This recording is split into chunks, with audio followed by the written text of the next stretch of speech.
আমি কবরের ভিতর জিন্দা। আল্লাহর বান্দা উনি তো অন্য কোনো মানুষ না, উনি হলেন একজন আলেম মানুষ। উনার কানে যখন আওয়াজটা গেছে উনি আন্দাজ করলেন এটা যুবকের কোনো আওয়াজ হতে পারে না, এটা বুড়া মানুষের কোনো আওয়াজ হতে পারে না, এটা হলো একটা মেয়ের আওয়াজ। কত জোরে বলেন ঠিক কিনা? আল্লাহর বান্দা উনি এবার সামনে আগায় নাই, উনি এবার জায়গার মধ্যে দাঁড়ায় রয়েছে। আল্লাহর বান্দা দ্বিতীয়বার যখন আওয়াজটা শুনলো, আল্লাহর বান্দি কবর থেকে ডেকে বলতেছে, ওরে আল্লাহর বান্দা শোনো,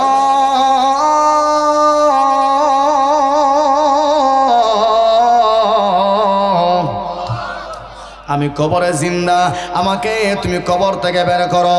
আল্লাহর বান্দা এবার টার্গেট করলো কোন কবর থেকে আওয়াজটা আমার কানে আসতেছে। তৃতীয়বার যখন আল্লাহর বান্দি ডেকে ডেকে বলতেছে, ওরে আল্লাহর বান্দা প্রতীক শোনো, আমি কবরে জিন্দা, আমাকে কবর থেকে বের করার ব্যবস্থা করো। আল্লাহর বান্দা এবার একটা কদম সামনে দেয় নাই। আমরা হইলে তো যত বড় মেশা হই না কেন, আগে হইলাম না জুতা তা ফইরা ভাস্বরের জুতা লেমটি মাইরা একবারে দূর, কত জোরে হয় না, ঠিক না বেটে? আল্লাহর বান্দা এবার বলে না না আমি যাব না। আল্লাহর বান্দা এবার টার্গেট করছে কোন কবর থেকে আওয়াজটা আসছে। আল্লাহর বান্দা আস্তে আস্তে করে কবরের সামনে যায়, গিয়ে দেখে কবরের ভিতর থেকে একটা আওয়াজ আসতেছে, সামান্য ছিদ্র দেখা যায়। আল্লাহর বান্দা এখানে কোনো কিছু করে নাই।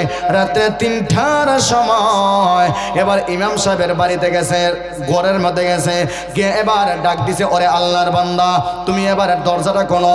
ইমাম সাহেব কয় কি হয়েছে? আমি তো শুনলাম ওই কবর থেকে একটা মেয়েলি কণ্ঠের আওয়াজ, মেয়ে ডেকে ডেকে আমাকে বলে, ওরে আল্লাহর বান্দা আমি কবরে জিন্দা, আমাকে কবর থেকে বের করার ব্যবস্থা করো। সুবহানাল্লাহ। আমরা হইলে কইলাম নেই, ও চাচা কিটা হয়েছে তোমার? গাঞ্জা কিটা 2 খোলকে খাইলি শুনি, টান করা দিছ, রাত্রে বাজে 3টে, আমার ঘুমবা গাইবার লাগাইছো না কিটা? গাও গে ঘুমাও গে, কথা জোরে হয় না, ঠিক না বেঠিক? কিছু কিছু মুসল্লি আছে নি রাতে 3টার সময় হজর আদান দিলাই দে না নি, দে না জিকেলে বাতি চারে ঘুম লাগে না, কিতা করতাম? আমার চৌকো খালি বাইতেছে ফাঁসটা ফাঁসটা ফাঁসটা ফাঁসটা, আজান দিয়ে দেখি বাজে 3টা। কথা ওখানে আছে না? না মুসল্লি আছে না? জিকাইলে আমরা মসজিদ মাঝে মাঝে এরকম হয়, আমি আজান দিলাই, চাচা কি তুইছে তোমার? 3টার সময় আজান দিলে বাতিটা 3টা বাজি নেই, তো কটা বাজে? তখন চোখ কোসলাই ইয়া বাতি যা ঘুম লাগে না, মানে চেষ্টা করছি ঘুমাইবার লাগে, ঘুম লাগে না। তো এখন আজান দিছি, তো আমার চোখ আলি ভাই ফাঁসটা ফাঁসটা লাগলে কই আজান দিলে। আপনার এলাকা তো ওইনি রকম না, হয় না? আশ্চর্যের কোনো খবর নেই, মাঝে মধ্যে এরকম হয়। আল্লাহর বান্দা হইতেছে, কি তুইছে হুজুর? আমি তো দেখলাম এই কবর থেকে একটা আওয়াজ আমার কানে আসতেছে, মেইলি কণ্ঠের আওয়াজ, এখন কি করা যায়? আল্লাহর বান্দা এবার বলল, ফজরের নামাজ আপনি পড়েন, নামাজ পড়ার পর আমরা মুসল্লিদেরকে নিয়ে সিদ্ধান্ত নিব, কোনো সমস্যা হবে না। ফজরের আজান দেওয়া হলো, নামাজ পড়া হলো, সমস্ত মুসল্লিরা কেরাম এক জায়গায় জমা হলেন। আল্লাহর বান্দা বলেন, এলাকার মুসলমান, আমি রাত্রে 2টা অথবা 3টার সময় ওই রাস্তা দিয়া যখন আমি যাই, আমার কানে একটা আওয়াজ আসলো, ওরে আল্লাহর বান্দা শোনো, আমি কবরে জিন্দা, আমাকে কবর থেকে তোমরা বের করো, আমি কবরে জিন্দা, আমাকে কবর থেকে বের করো। ওরে আল্লাহর বান্দারা তোমরা শোনো, আমি আর বাড়িতে যাই নাই, ইমাম সাহেবের সঙ্গে আমি এবার পরামর্শ করলাম। ইমাম সাহেব বলল ফজর আজান হওয়ার পরে নামাজ পড়বো, এরপরে আপনাদের সঙ্গে আমরা মিটিং করে সিদ্ধান্ত নিব। ওরে আল্লাহর বান্দারা এবার বলো, এবার কি সিদ্ধান্ত নেওয়া যায়? আল্লাহর বান্দারা সবাই মিলে বলল, তাহলে এবার চলো আমরা কবর খনন করব। কবর খনন করার পর আমাদেরকে দেখতে হবে এখানে মেয়েটা জিন্দা নাকি মুর্দা। কথা শুনে বলেন ঠিক কিনা? আল্লাহর বান্দারা দেখেন, বুড়া মানুষ কিন্তু এখানে যায় নাই। ইমাম সাহেব বললেন, ওরে আল্লাহর বান্দা যুবকরা তোমরা আগায় আসো, কারণ তোমাদের কোমরের শক্তি বেশি আছে, তোমাদের চোখের পাওয়ার বেশি আছে, তোমাদের মাথার জেহেন শক্তি বেশি আছে, তোমাদের হাতের শক্তি বেশি আছে, তোমাদের কোমরের শক্তি বেশি আছে, তোমাদের পায়ের দুর্বলতা বেশি নাই, চমন শক্তি আছে। কথা শুনে বলেন ঠিক কিনা? কারণ বুড়া মানুষের তেমন শক্তি নাই, বুড়া মানুষের হাড় দুর্বল হয়ে যায়। একটা লাশ দেখলে বুড়া মানুষ হাঁস টক করতে পারে, কথা জুড়ে বলেন ঠিক কিনা? যুবকরা যখন এবং খন্তি কোদাল নিয়া এবার খবর করণ করার কাজে ব্যস্ত হয়ে পড়ল। আল্লাহর বান্দারা মাটি সরাইয়া এবার শ্বাস সরাইয়া বাঁশের একটা দুইটা তিনটা চারটা বাঁশ যখন সরাইলো, আল্লাহ কি দেখা যায়? দেখা যায় একজন আল্লাহর বান্দী সম্পূর্ণ উলঙ্গ, তার শরীরে কোনো কাপড় নাই, মাথার খুলি মাত্র দেখা যায়, মাথার মধ্যে কোনো গোশত নাই, কোনো চুল নাই, হাতের মধ্যে কোনো গোশত নাই, পাওয়ার মধ্যে কোনো গোশত নাই, সম্পূর্ণ বডির মধ্যে কোনো গোশত নাই। আল্লাহর বান্দী ডেকে ডেকে বলতেছে, ওরে আল্লাহর বান্দারা তোমরা শোনো, তোমরা ভয় পেও না। আমার বাড়ি হলো মান্দাবাস এলাকার অমুক এলাকায়, অমুক গোর অমুক বাবা হলো আমার বাবার নাম অমুক, আমার মার নাম অমুক।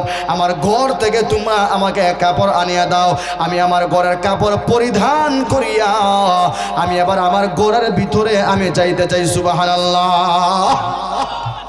বাস্তব ঘটনাটা শুনেন, মিথ্যা কোনো কথা না।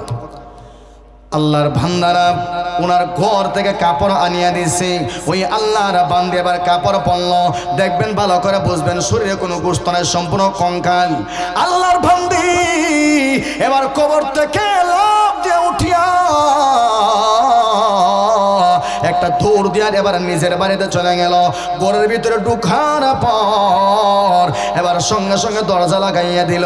আল্লাহর বান্দারা বাহির থেকে বারবার নক করতেছে, ওর আল্লাহর বান্দি শোনো,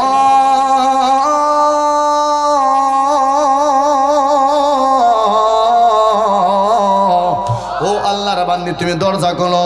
ওর আল্লাহর বান্দি বলো কি ঘটনা তুমি ঘটাইলাই, আমাদেরকে তো দুঃখের মধ্যে ফালাই দিলাই। ওর আল্লাহর বান্দি দরজা খুলো, আর বিলম্ব করিও না।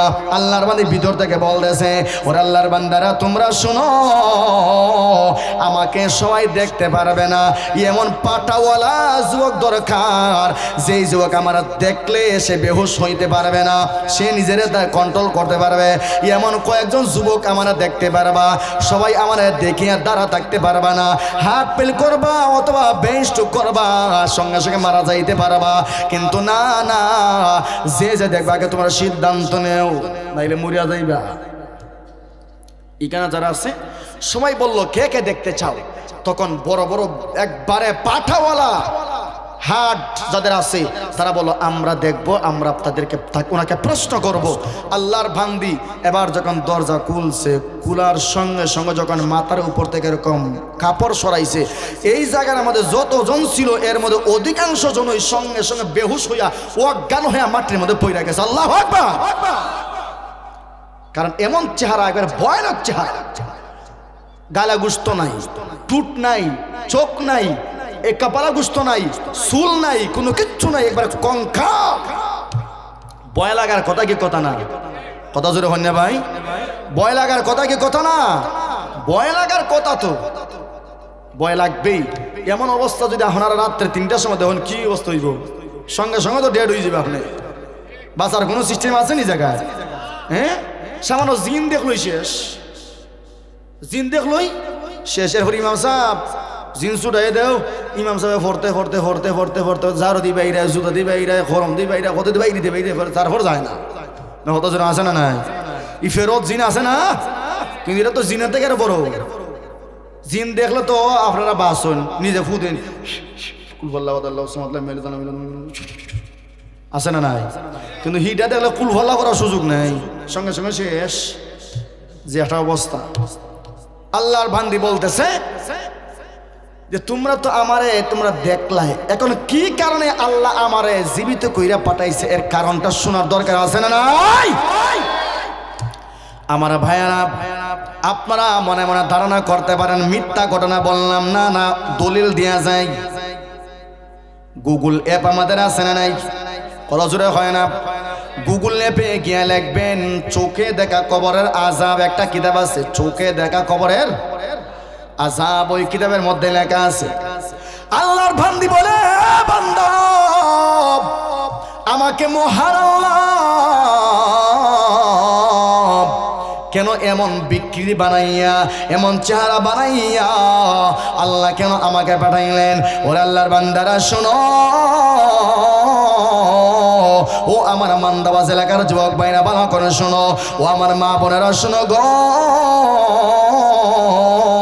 হতে পারে তোমার নাজাতের জন্য এই ঘটনা তোমার উপদেশ হতে পারে, হতে পারে এখান থেকে তোমার জন্য শিক্ষা আছে। কথা শুনে বলেন ঠিক কিনা? আল্লাহর বান্দি বলে, ওর আল্লাহর বান্দারা শোনো, আমার টুট নাই কেন এটা জানতে চাও? আমার মাথার চুল নাই কেন এটা জানতে চাও? আমার আঙ্গুলের নখ নাই কেন এটা জানতে চাও? আমার চেহারার মধ্যে গোস্ত নাই কেন এটা জানতে চাও?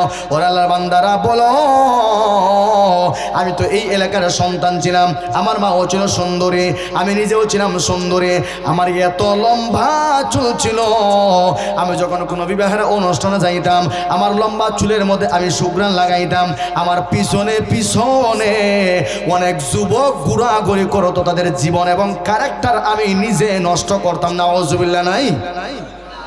নাউজুবিল্লাহর আওয়াজ এত আসতে আর একটু জোরে হন নাউজুবিল্লাহ। আমাদের এলাকায় কিছু মেয়ে এরকম আছে না নাই?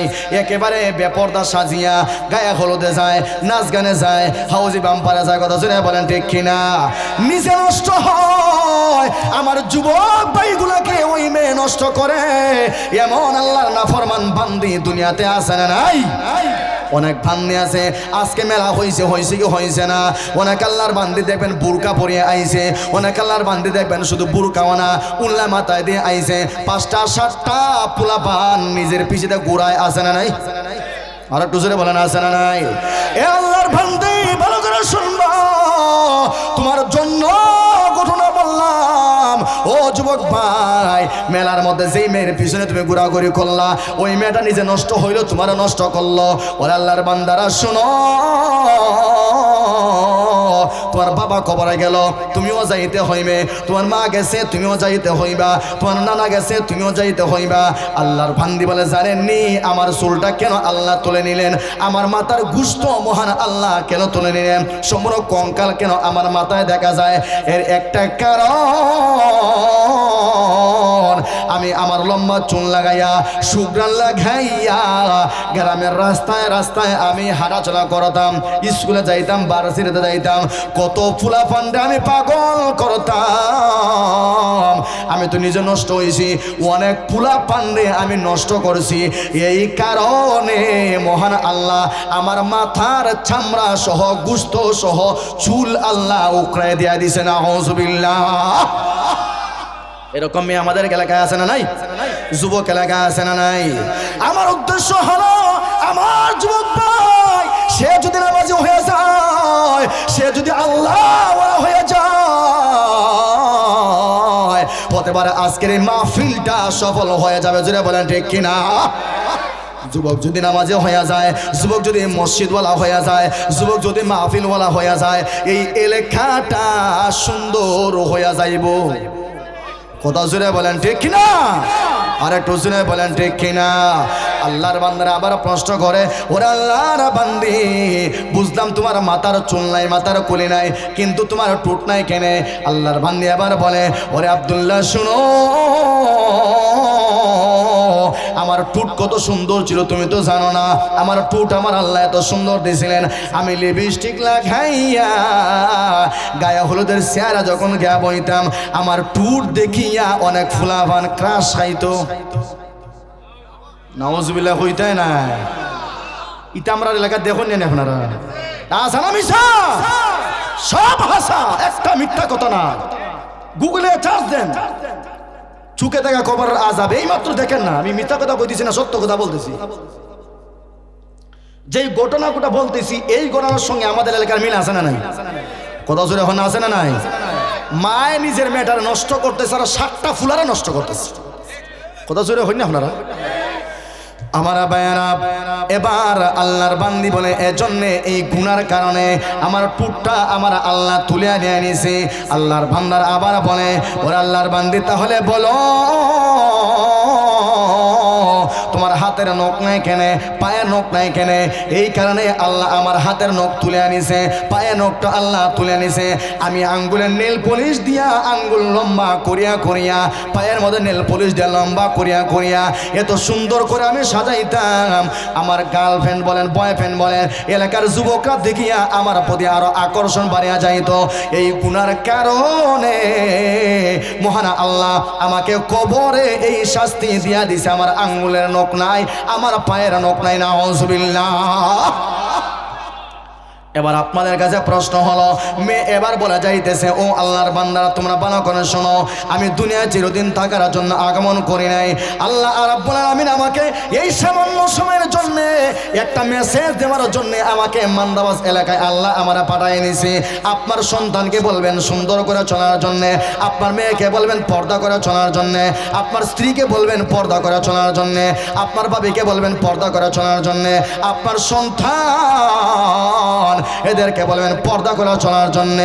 তখনই আমার ওই আল্লাহর বান্দা বান্দিগুলা জান্নাতের বাসিন্দা হতে পারবে, আর না হয় আমার মতো কবরের আযাবে সে জ্বলতে হবে। জোরে বলেন ঠিক কিনা? আল্লাহর বান্দা এই মেসেজটা দেওয়ার সঙ্গে সঙ্গে অজ্ঞান হয়ে গেছে। অজ্ঞান হয়ে সঙ্গে সঙ্গে দেখা যায় আল্লাহর বান্দা আবার দুনিয়া থেকে বিদায় হয়ে গেছে, মারা গেছে। শুধু এই মেসেজটা দেওয়ার জন্য আল্লাহর বান্দাকে মহান আল্লাহ এই গ্রামে সীমিত সময়ের জন্য আল্লাহ পাঠাইছিলেন। সুবহানাল্লাহ। জোরে হয়ে যান আপনারা।